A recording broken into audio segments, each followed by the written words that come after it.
between the world's richest man and the world's most powerful, Donald Trump, is imploding right now in real time before our very eyes, with Trump and Musk tearing into each other inside the Oval Office and online. It appears that Elon Musk, after donating $277 million of his own money to the Trump campaign, after serving as Donald Trump's political heat shield for the first 5 months of his second presidency, did so while doing permanent damage to his business empire, to the federal government, and his personal reputation and legacy. But after all that, even Elon Musk is not immune from the golden rule that for Trump, loyalty is a one-way street. The threats between Donald Trump and Elon Musk only get crazier and crazier as the most disastrous, destructive, and let's be real, delicious political civil war we have ever seen. Within the MAGA movement continues to play out before us. Donald Trump said he would take away Elon's government contracts. Elon went public over Donald Trump's involvement with Jeffrey Epstein, then said he should be impeached for it. And now Donald Trump is responding with the most shocking threat. Yet deportation, we are going to get into it all. But before we do, if I could quickly ask you to leave a like on this video, and if you haven't already and you enjoy our channel, to hit that subscribe button. It goes a long way. And it really does mean a lot to me now. Before we can get into this latest threat against Musk, this deportation threat, I want some context in the latest on all this story from Nicole Wallace right here.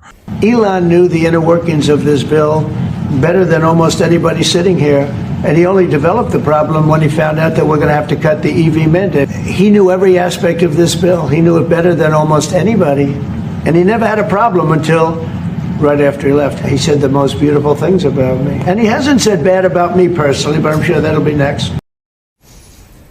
Well, Trump was right about that. That is indeed what is happening next. Musk, who's now a former special government employee with basically the same status as the rest of us, a private citizen who can post all of his big feelings on the internet, is doing just that. He is lashing out, reminding his 220 million followers on the platform he owns, X, of his potentially decisive $277 million political gift to Donald Trump. He writes this, quote, "Without me, Trump would have lost the election. Democrats would control the House and Republicans would be 51-49 in the Senate." Musk went on to say, quote, all caps, "Such ingratitude." It went on and on and on. Trump even threatened to cancel Musk's billions of dollars worth of contracts, to which Musk fired back, accusing Donald Trump of, wait for it, covering up his role in the Epstein files. Yes, Elon Musk went there.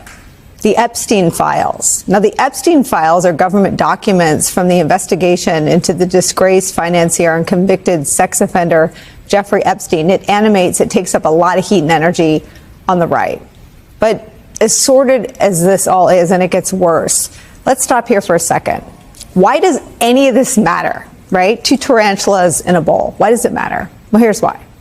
When the most powerful person in our government fights with the richest person in the world, we, as a public, get to peer deep inside the most corrupt and superficial alliance in American political history. And as they claw and strike rhetorically at one another, they affirm our deepest concerns and suspicions. Trump confirms that Musk was always only in it to enrich his companies, and Musk confirms that Trump was always for sale. It's where we start today with some of our favorite reporters and friends.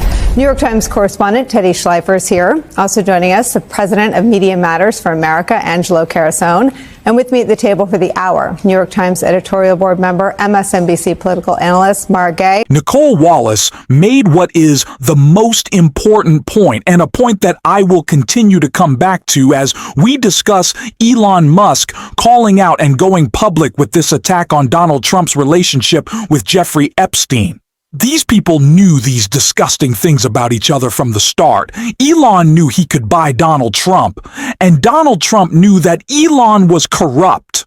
In the same way that Elon knew that Donald Trump had a relationship with Jeffrey Epstein that was keeping him from releasing a file he claimed to care about. These are not good people. We obviously know that they're just exposing how bad they are individually and showing the most dark and angry parts of themselves and just what is such a beautiful catastrophe. And the latest example from one of Donald Trump's top advisors shows how heated and potentially legally volatile this will get. Take a look at what Steve Bannon is now saying about what should happen to Elon Musk. A new report reveals Donald Trump's top aide and advisor, Steve Bannon, is now calling for Elon Musk to be deported. Elon Musk said that Donald Trump should be impeached over the big beautiful bill and replaced with J.D. Vance. And I don't even think it's just over the big beautiful bill. At this point, I think it is for a whole host of reasons that Elon, as he continues to unravel, will shed more light on. We are about to get the closest and most chaotic look at the corruption and criminality in this administration because of this civil war that we ever could have expected. But it continues for this current moment to be focused on Trump's relationship with Epstein. Just look at what Elon Musk posted minutes ago as this all unravels in his second post about Trump's relationship to Epstein. Elon shared this video from MSNBC on Twitter that I want to take a look at right here. You're going to get great ratings in your show. Trump is surrounded by women as music blares in the background. After a while, Trump goes to greet 3 new guests. Among them, the financier Jeffrey Epstein. Come on in. Go inside. More than a decade before his guilty plea on state prostitution charges. Later in the footage, Trump is seen talking to Epstein and another man as women are dancing in front of them. Trump alternates between dancing and pointing out women to Epstein and the other man and telling Epstein about the cameras. Though exactly what they say is difficult to understand as they discuss the women and their appearances, Trump gestures to one and appears to say to Epstein, "Look at her back there. She's hot." And then Trump says something else into Epstein's ear that makes him double over with laughter.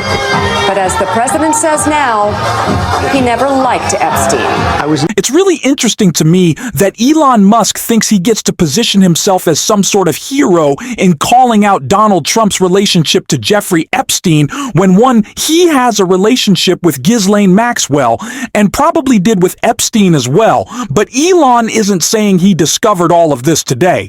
So you willingly hid this information about Donald Trump just because it meant your company's getting billions of dollars. You're admitting to that, sure, it's fun to watch them attack each other, but you're really continuing to destroy your own reputation as well. And it's funny because Elon clearly knows this is the most damaging point for Donald Trump and MAGA. It's why we're seeing so many turn on Trump actively right now. If you go to Truth Social and scroll the responses to his tweets about Elon, people are furious. But it is important to keep in mind that what we really need to focus on, of course, is what started all of this: Donald Trump's budget, which is going to kick millions of people off of their health care and destroy our country for generations if it is allowed to pass. That's what Elizabeth Warren is focusing on. And I want to take a look at that in this clip right here. So in 2017, the Republicans in Congress passed one of the biggest tax giveaways to millionaires and giant corporations in recent memory. The Trump tax cuts kicked working families to the curb while it added about $2 trillion to the national debt. Also, that Republicans could give a massive handout to their wealthy pals and donors. But the $2 trillion price tag on this doesn't actually tell the full story. That's because some of the corporate tax breaks had expiration dates. Now, expiration dates not because they actually wanted those tax breaks to expire, but expiration dates because that meant they could represent that the total cost of the giveaways would look smaller than they really were. Corporate lobbyists went along with this because they knew that when the tax breaks expired, Congress could be counted on to renew them endlessly. Now, 3 of the biggest giveaways are starting to expire, and the corporate lobbyists around here working overtime to get them extended. Ms. Wong, corporate lobbyists claim that these 3 giant giveaways, known as bonus depreciation, R&D expensing, and the net interest deduction were really important because they would spur American investment. So now we have some data on how these corporate tax giveaways work. Does the data show that companies have used their tax breaks to make new investments? So the corporate tax cuts in 2017 were even bigger than what companies asked for. And what we saw is trillions going into buybacks and dividends. Economy-wide investment in jobs didn't grow any faster than they had before the law. And careful economic analysis has failed to find anything near what was promised. And now, as you're saying, there's talk about adding to that retroactive business tax breaks, which would be just a complete wasteful giveaway. You can't change past investments or wages by giving away tax cuts like that. So take bonus depreciation as an example here. Under normal tax rules, businesses are allowed to deduct expenses from their income so they aren't taxed for the losses that they take. Because certain assets lose value over time, like machines or buildings, businesses can typically deduct the cost of that depreciation over the life of the asset. But bonus depreciation takes this logic and turns it upside down. Instead of taking a chunk of the depreciation each year that the asset has value, say a new set of delivery trucks, bonus depreciation lets businesses deduct the entire cost of those delivery trucks in the year that they buy them. Ms. Wong, why do businesses benefit so much from bonus deductions, bonus depreciation? So like a lot of business tax breaks, a company needs to actually be pretty big and highly profitable to take full advantage of it. You hear a lot of rhetoric about small and startup businesses, but they often can't actually even access these provisions because they don't have enough profits to offset them against. And the research shows that the biggest companies that are getting the bulk of the tax break are the least likely to actually increase investment or wages. Okay, so the tax breaks are not used to increase investment. And in fact, these tax breaks, business tax breaks, are going to the very richest corporations. And now, like they did in 2017 and like they've done so many times before, corporate lobbyists are asking for a temporary extension of these tax breaks to make them look cheaper than they actually are. But they have every intention of pushing Congress to extend these tax cuts again and again and again so their wealthy clients will never actually have to pay the bill. Ms. Wong, if we look at the true cost of extending these three corporate giveaways that's being championed by lobbyists and not made up versions that are being peddled by the corporate lobbyists, what would those figures look like? Yeah, the sticker price here is quite misleading because the true cost is much larger. The official cost of temporary full expensing would be $3 billion through 2025. But if you were to make it permanent, it would be $325 billion. Whoa, the difference between $3 billion and say that second number again? 325. 325. So the nominal cost of this, the representative cost of this, is about 1% of what you say it would really cost. Yeah. You know, look, I get it. Extending corporate tax breaks is really good for massive corporations, but it's also really bad for the American people.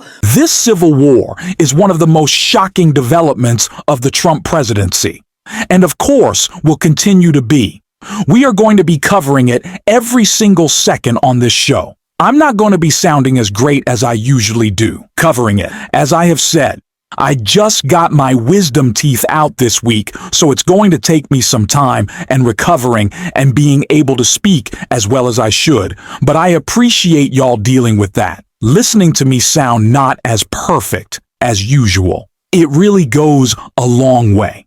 And if you want to support the work that this channel is doing, as always, you can hit that subscribe button, leave a like on this video, and if you stuck around to the end, drop a blue heart in the comments. And until next time, I'll see you soon.